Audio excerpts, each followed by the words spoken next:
Okay. So నేను install చేయించుకోవాలి అని అనుకుంటున్నాను. సో ప్రాసెస్ ఏముంటుంది? ఏం లేదు మీ పవర్ బిల్లు, మీ ఆధార్ కార్డు, మీ బ్యాంక్ పాస్బుక్ తెచ్చారంటే మేము చెక్ చేసి last 24 months power bill check చేసుకొని మీకు ఎంత సిస్టమ్ అని చెప్తాము.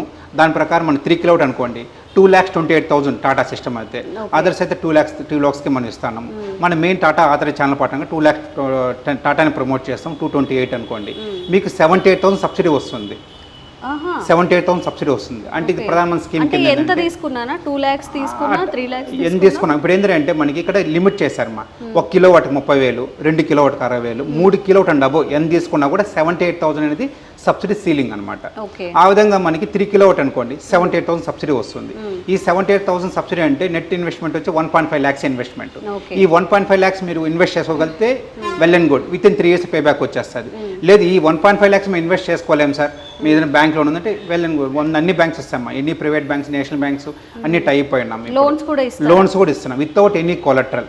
మీకు సిబిల్ రేటింగ్ లేకపోయినా కూడా -1 ఉన్నా కూడా మీకు లోన్ అయితే ఈజీగా ఇస్తారు, ఎటువంటి ఇబ్బంది ఏం లేదు. Yes, solar rooftop separate schemes అని ఎన్ని నేషనల్ బ్యాంక్స్ ఖచ్చితంగా ఇస్తారు, ప్రొవైడ్ చేస్తాను. కాబట్టి ఎటువంటి ఇబ్బంది ఏం లేదు. ఓకే. ఇంకొక డౌట్ ఏంటంటే చాలా మందికి ఇంట్లో చాలా ఎలక్ట్రిక్ ఎక్విప్మెంట్ ఉంటుంది, ఎలక్ట్రిక్ వెహికల్ కానివ్వండి, ఫ్రిడ్జ్, ఏసీలు ఇట్లా ఉన్నప్పుడు ఇంత పవర్ అనేది మనం సోలార్ సిస్టమ్ ద్వారా జనరేట్ చేయొచ్చా? ఇది మెయిన్ కాన్సెప్ట్ ఏంటంటే ఇది పవర్ బ్యాకప్ సిస్టమ్ కాదు. ఇంతకుముందు ట్రెడిషనల్ సిస్టమ్ అయితే మీరు చెప్పే క్వశ్చన్ రైట్. ఇంతకుముందు అయితే మనకి ఏంటంటే లిమిటేషన్స్ ఉండేటివి.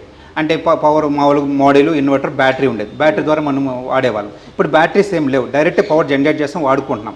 ఈ యొక్క పవర్ని గ్రిడ్ సింక్రనైజ్ చేస్తాం, అనుసంధానం చేస్తున్నాం కాబట్టి ఈ డైరెక్ట్ గ్రిడ్ రెఫరెన్స్ ద్వారా పనిచేస్తుంది. ఇట్ మేబీ ఏసీ కావచ్చు, లిఫ్ట్ కావచ్చు, సోలార్ కార్ కావచ్చు, ఏదన్నా కూడా మనం ఛార్జ్ చేసి వాడుకోవచ్చు.